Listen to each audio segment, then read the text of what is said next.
तर येवला खरेदी विक्री संघामध्ये सोयाबीन नोंदणीला सुरुवात झाली आहे। आधारभूत किंमत योजनेअंतर्गत सोयाबीनची खरेदी विक्री सुरू झाली आहे। शेतकऱ्यांना त्यांच्या उत्पादनाचं योग्य मूल्य मिळावं या हेतूने यंदाही आधारभूत किंमत योजनेअंतर्गत सोयाबीन खरेदीची प्रक्रिया सुरू झाली आहे। याच खरेदी विक्री संघातून आढावा घेतला आमचे येवल्याचे प्रतिनिधी नरेंद्र बटाव यांनी। पाहूया। येवला खरेदी विक्री संघामध्ये सोयाबीन नोंदणीची प्रक्रिया सुरू झाली असून आपण बघू शकता की माझ्या मागे शेतकरी सोयाबीन नोंदणी करत आहे।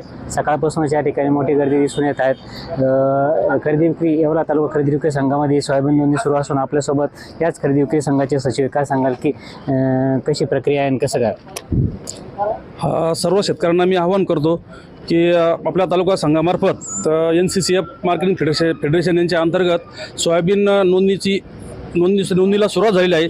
तरी सर्व शेतकऱ्यांनी त्यासाठी लागणारे कागदपत्र सोबत घेऊन येऊन स्वतः शेतकरी यांनी हजर व्हावं आणि आपली सोयाबीन नोंदणी करून घ्यावी। नक्कीच योग्य ते कागदपत्र घेऊन सोयाबीन खरेदी नोंदणी करावी असे आवाहन खरेदी विक्री संघाच्या वतीने करण्यात येत आहे। नरेंद्र बटाव, जय महाराष्ट्र न्यूज, येवला।